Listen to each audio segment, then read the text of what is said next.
Hello friends, hope you are good. This is our lecture number 8 of unit number 3rd, that is air conditioning system.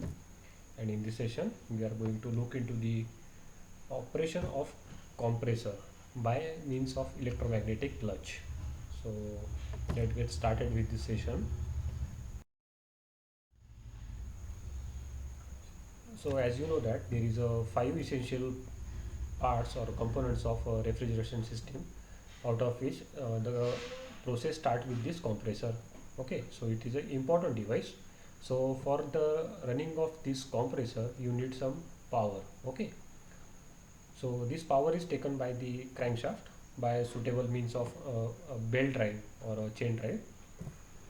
So as the clutch is designed to connect the rotor pulley to the compressor input shaft. Okay, तो आपका जो clutch का design होता है वो इस तरह से होता है कि वो कनेक्ट करे रोटर पुली से कंप्रेसर को इनपुट शाफ्ट के through when the field coil is energised. Okay, so जब ये फील्ड कॉइल जो है वो एनर्जाइज हो जाएगा तो ये क्या करेगा, इस क्लच के साथ इस कंप्रेसर को अटैच कर देगा और आपका कंप्रेसर रन होना शुरू हो जाएगा. सो अब यहाँ पे देख सकते हैं कि ये फील्ड कॉइल एनर्जाइज हो रही है, तो इसका मतलब यहाँ पे एक इलेक्ट्रोमैग्नेटिक फील्ड जनरेट हो रही है, तो इसीलिए इसे इलेक्ट्रोमैग्नेटिक क्लच कहा जाता है. ओके, तो यहाँ पे मैंने इसीलिए आपको ये ब्रैकेट में मेंशन किया है कि आपका जो कंप्रेसर क्लच है वो स्पेसिफिकली इलेक्ट्रोमैग्नेटिक क्लच होता है. The clutch is use to transmit the power from engine crankshaft to the compressor by means of a drive belt. Okay, तो आपका क्लच का जो कनेक्शन होता है वो होता है क्रैंकशाफ्ट के थ्रू. इस स्मॉल फिगर में आप देख पा रहे हो, तो ये जो वायरिंग आ रहा है यहाँ पे एक फील्ड कॉइल दिखाई दे रहे हैं आपको. ये फील्ड कॉइल एनर्जाइज होती है, उस वजह से ये रोटर की जो पुली बेरिंग्स होती है उस पर ये जो पुली माउंट किया है वो इट स्टार्ट रोटेटिंग. ओके, तो इस रोटेशन पे जो सर्कुलर पार्ट दिख रहा है आपको ये पुली का, इस पर क्या किया जाता है, एक बेल्ट अटैच कर दिया जाता है और उसके थ्रू आपके कनेक्शंस लिए जाते हैं for the driving of this compressor. So when the clutch is not engaged, the compressor shaft does not rotate obviously.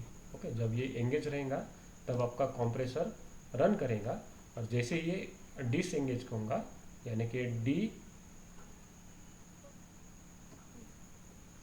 कि ये जो फील्ड है आपकी वो डी एनर्जाइज हो जाएंगी, तो ये क्या होगा, स्टॉप हो जाएगा. तो उस वजह से आपका क्लच का जो कनेक्शन है वो आपके कंप्रेसर तक नहीं पहुंचेगा और उस वजह से रेफ्रिजरेंट का फ्लो वही रुक जाएगा. So it does not rotate and refrigerant does not circulate the rotor pulley free wheels. So the field coil is actually an electromagnet. once energized it draw the pressure plate towards it, locking the rotor pulley and the pressure plate together, it causing the compressor internal to run, creating pressure and the circulating the refrigerant. तो आपका इस तरह से आपका system चालू हो जाएगा. तो यही रीज़न है कि जब आपको एक जनरली कहा जाता है ना कि आप जब आपका एसी रन करोगे उसके साथ आप आपका ऑटोमोबाइल चलाओगे तो आपके ऑटोमोबाइल का जो एवरेज होता है, माइलेज जो होता है वो आपको कम मिलता है, क्योंकि आपका जो एक्स्ट्रा पार्ट है कनेक्ट क्रैंकशाफ्ट का, उसका जो पावर है वो थोड़ा कौन कंज्यूम कर रहा है, ये कंप्रेसर कंज्यूम कर रहा है उसके सिस्टम को रन करने के लिए. तो ऑब्वियसली इसका पावर आउटपुट जो है वो काफ़ी हद तक कम होगा. तो जो आपकी जनरल ऑटोमोबाइल मान लीजिए कि कोई 20 किलोमीटर का माइलेज देती है तो उसका डेफिनेटली 2 या 3 किलोमीटर के हिसाब से कम माइलेज देना शुरू कर देंगी, क्योंकि वो कुछ पार्ट आपका कंप्रेसर कंज्यूम कर रहा है. तो अब आती है बात ये कंप्रेसर को माउंट कैसे किया जाता है और इसे कैसे कैसे ड्राइव के बेल्ट्स दिए जाते हैं वो देखते हैं. So basically the mount and the drive consist of a bracket to mount the compressor to the engine. Then it has a belt idler pulley. Then it has a compressor drive belt. Also it has a possibly an extra drive pulley for the crankshaft. ठीक है, तो ये जो fourth component है ये किसी में हो सकता है या किसी में एब्सेंट हो सकता है, पर पहले बेसिक जो 3 है, ब्रैकेट, बेल्ट का आइडलर और बेल्ट ड्राइव, ये कॉमन होते हैं. देखते हैं कि कंप्रेसर माउंट कैसे किया जाता है. तो manufacturer of this of either plates cast iron, steel और एल्यूमिनियम। तो इसका जो प्लेट होता है वो कास्ट आयरन का हो सकता है, स्टील का हो सकता है या फिर एल्यूमिनियम का भी हो सकता है। This bracket should exhibit excellent noise absorption qualities. देखिए जब आपका कॉम्प्रेशन रन होगा, ये कॉम्प्रेसर के अलग अलग टाइप हो सकते हैं। एक तो ये रोटरी कॉम्प्रेसर हो सकता है या फिर ये रेसिप्रोकेटिंग हो सकता है। तो ये दोनों भी पार्ट में क्या होता है, डेफिनेटली जब ये रन करेगा तब ये क्या होगा, इसमें वाइब्रेशन जनरेट होगा। तो ऑब्वियसली इसको स्टेडी रखने के लिए जो भी आप इसे माउंट कर रहे हो, जो फिक्सेशन कर रहे हो, तो उसमें एक्सेलेंट नॉइज एब्जॉर्प्शन क्वालिटी होनी चाहिए, वरना ये क्या होगा, काफ़ी ज़्यादा नॉइज क्रिएट करेगा इंजन में के पास, और हो सकता है आपके कैबिन तक भी इसका नॉइज पहुंच जाए। तो इसके लिए आपको ये इंश्योर करना पड़ेगा कि इसकी एब्जॉर्प्शन क्वालिटी काफ़ी हाई हो, specially if using a piston type of compressor. तो पिस्टन टाइप कंप्रेसर जो होता है वो रेसिप्रोकेटिंग टाइप कंप्रेसर होता है। रेसिप्रोकेटिंग होने की वजह से वाइब्रेशन भी काफ़ी ज़्यादा होते हैं, वाइब्रेशन काफ़ी ज़्यादा होने की वजह से नॉइज़ काफ़ी ज़्यादा होता है। उसके बाद आइडलर पुली के बारे में देखते हैं। A small pulley normally used in conjunction with a belt adjusting mechanism, also used when a belt has a long lasting or long distance between the pulley to the absorber belt vibration। ठीक है, तो इसका काफ़ी ज़्यादा distance रखा इसलिए रखा जाता है कि ये बेल्ट क्या होते हैं, वाइब्रेशन को एब्जॉर्ब करते हैं।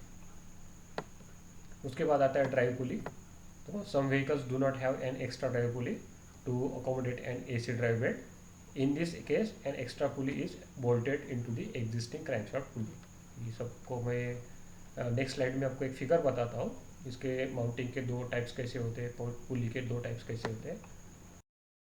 देखिए यहाँ पे दिया गया है कि मल्टीपल बेल्ट ड्राइव है, इसमें क्या है, मल्टीपल बेल्ट ड्राइव। तो आपका जो यहाँ पर बेल्ट है, देखिए ये फर्स्ट, ये पीछे सेकेंड और ये थर्ड। तो यहाँ पे एक बेल्ट से ज़्यादा बेल्ट्स यूज़ किए गए। कुछ पार्ट आपका अल्टरनेट को जा रहा है, कुछ पार्ट जा रहा है आपके एयर पंप को, कुछ जा रहा है क्रैंकशाफ्ट पुली को। तो मेन आपका जो पावर आउटपुट है वो है क्रैंकशाफ्ट पुली, उसमें से कुछ पार्ट जा रहा है आपके एयर पंप के थ्रू, कुछ जा रहा है अल्टरनेटर के पास, और कुछ जा रहा है आपके पावर स्टीयरिंग के पास, कुछ जा रहा है आपके कंप्रेसर के पास। ठीक है, और कुछ आउटपुट जा रहे हैं आपके वाटर पंप को चलाने के लिए। ठीक है, तो ये पहले अरेंजमेंट हुई कि जिसमें मल्टीपल बेल्ट्स यूज़ किए गए हैं। ठीक है, यहाँ पे दिखाया गया है कि वी ग्रूव टाइप्स का आपका बेल्ट यूज़ किया है। आपको ये शायद पता होगा कि किस किस टाइप के बेल्ट्स होते हैं। ओके, तो यहाँ पे एक आइडलर पुली भी दिखाई गई है आपको। तो ये पहला फिगर जो है ये है मल्टीपल बेल्ट है। दूसरी बात देखिए सर्पेंटाइन बेल्ट है। इसमें क्या होता है, एक ही बेल्ट को सारी दिशाएं में टर्न किया जाता है। देखिए यहाँ पे क्रैंकशाफ्ट का जो पुली से बेल्ट जो जा रहा है, वही पुली बेल्ट आपका एयर पंप के पे जा रहा है, वही अल्टरनेट पर जा रहा है, वही आइडलर के थ्रू एक पावर स्टीयरिंग पंप पे जा रहा है, और वही कंप्रेसर के पास जा रहा है। ठीक है, तो इस सेकेंड टाइप में क्या हो रहा है, एक ही बेल्ट को आप सभी तरफ से रोटेट कर रहे हो। ओके, लेकिन इसी में एक डिसएडवांटेज ऐसा होता है कि आपको अगर पर्टिकुलरली कोई, देखिए यहाँ पर क्या हो रहा है, ये जो क्रैंकशाफ्ट का पुली है अगर ये एयर पंप के पास जा रहा है, अगर इसी पार्ट के बीच में ये जो बेल्ट अगर ब्रेक हो जाए तो आपको सिर्फ इतना ही रिप्लेस करना पड़ेगा, पूरे सिस्टम के बेल्ट चेंज करना नहीं पड़ेगी। लेकिन इस केस में क्या हो रहा है, अगर थोड़ा भी कहीं प्रॉब्लम आ रहा है तो आपको पूरा थ्रू आउटली ये बेल्ट को चेंज करना पड़ेगा। ओके, यहाँ पे ये भी देख सकते हैं कि आपके पॉली व्यू ग्रो है, पॉली यानी एक से ज़्यादा, मोनो यानी single. Okay, di means two, poly means more than to.